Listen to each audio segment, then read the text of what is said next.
And good evening once again, day 182 of the Biden administration. And tonight, yet another member of the twice impeached former president's inner circle is in very deep trouble with the feds and behind bars, in fact. Tom Barrack, the billionaire who chaired the Trump 2017 inaugural committee, was arrested today on charges of illegally lobbying the Trump administration on behalf of the United Arab Emirates. Barrack's also accused of failing to register with the Justice Department as a foreign agent, as well as obstruction, and of lying to the FBI about his dealings with the UAE.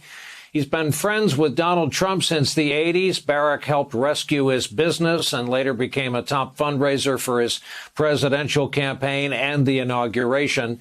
The indictment notes several instances where he used that relationship with Trump to advocate for the UAE without disclosing it, apparently. During the 2016 campaign, Barrack allegedly had language inserted into one of Trump's speeches at the request of a UAE official. We'll work with our Gulf allies to develop a positive energy relationship as part of our anti-terrorism strategy. We'll work with them because we have to knock out terrorism. The indictment notes that after the speech, an Emirati official emailed Tom Barrack saying Trump, quote, mentioned the Gulf allies, which is great, adding, congrats on the great job today. Everybody here are happy with the results. Federal prosecutors say Barrack's efforts continued after the inauguration as he pushed UAE interests to the Trump White House. He's also accused of giving the UAE sensitive non-public information and accused of meeting and assisting senior leaders from Saudi Arabia. And because he has the means and the potential motive, the U.S. government says Tom Barrack is now a flight risk. They want him to remain in custody. He's being detained at least until a hearing next Monday. In a statement, a spokesperson says, quote, Mr. Barrack has made himself voluntarily available to investigators from the outset. He is not guilty and will be pleading not guilty. Let's talk about Mr. Tom Barrack. He's an interesting character among various other claims to fame. He bought Michael Jackson's Neverland Ranch in California, but tonight he's in trouble. You've read the indictment. What stands out to you in the document? Well, Brian, it's what I would refer to as a speaking indictment in that the allegations are very detailed. And so this is not some vague allegation that just parrots the language of the statute. It quotes from email messages where it talks about how Tom Barrack was acting under the direction and control of foreign officials in the UAE. As you said, he inserted parts of their suggestions into a Trump campaign speech. He took credit for getting the UAE excluded from the Trump travel ban in 2017. He wrote an op-ed for a national publication with UAE input, and he agreed to advocate for the appointment of individuals in the Trump administration at their recommendation, including a U.S. congressman.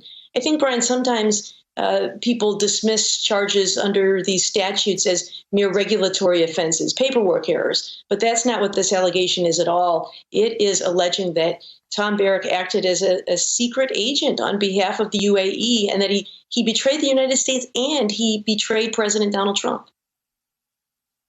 To your point, Barb, we've also had cause over these past 5 years to forget that there are rules governing each and every act by government employees, ideally. Ashley Parker, I want to play for you. John Bolton on CNN tonight. We'll discuss on the other side.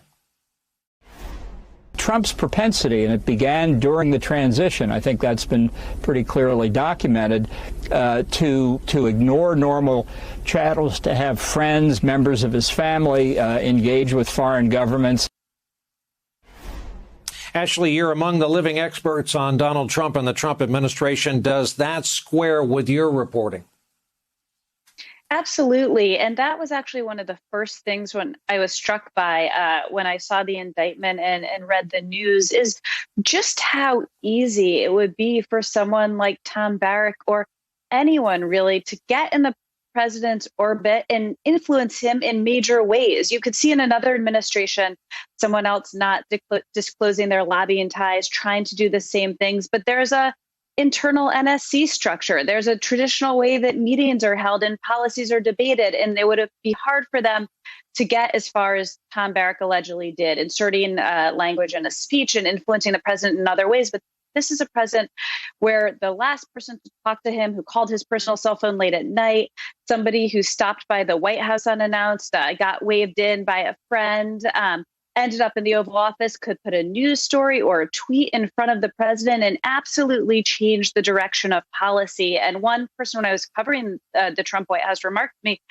look, President Trump goes around the room and he peppers everyone with questions. And Lara Trump, that's the wife of his son, Eric, could be sitting there, this person said, with her sorority sisters, and he's likely to ask them a question of what they think he should do on some issue of foreign policy, and just as likely to take their advice as his actual foreign policy advisor. So what you have here, and what Bolton was alluding to, is kind of a perfect storm for this to happen in the Trump West Wing.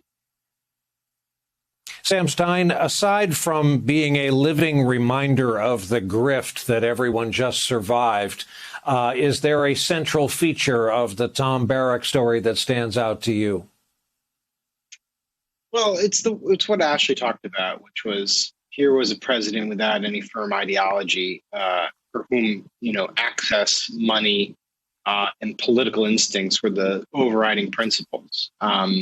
You could be someone like Tom Barrack, who really has limited foreign policy experience beyond the business community, and influence the president's Middle East policy because you were the last person to talk to him. The other thing, though, is that there was just so many people who were being paid by different varying interests, in some cases foreign governments, who had access to Trump. I mean, it was sort of the Wild West of ethics here.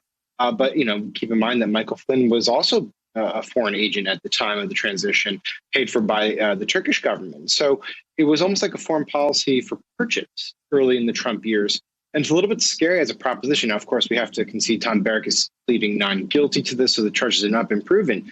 But if they are proven, I mean, the proposition here is pretty scary that you could have, for a few $1 billion, which is what it looks like the UAE put into his accounts, a abrupt shift in Middle Eastern policy, an ending of alliances with Qatar, and then suddenly a presidential and administration taking a completely different approach in Middle Eastern affairs with limited insight into why or what the actual end game will be, and all because of money. Someday we may get the answer as to why the Trump administration didn't seem that concerned over the murder of one of Ashley's colleagues at the Post, Mr. Khashoggi, at the hands of the Saudis. But these are questions, I guess, for another time. Barbara, back to your legal expertise, back to the document. Does it read to you, as indictments go, like there's more to come? Well, it does, only in that it names by label and category some additional individuals. It talks, for example, about this congressman who was recommended by the UAE for an ambassador position. It talks about executives who were working at the company that was run by Tom Barrack. And so sometimes when you have references to others who are not yet charged, it could mean that additional charges are coming. Of course, there's always the possibility, if I were representing Tom Barrack, my first call would be to the prosecutor to say, is there any way we can work out a deal where my client would cooperate? And so being a close advisor to Donald Trump and someone who's in his close orbit, as a prosecutor, I'd be very interested in exploring anything that Tom Barrack might have to say about that.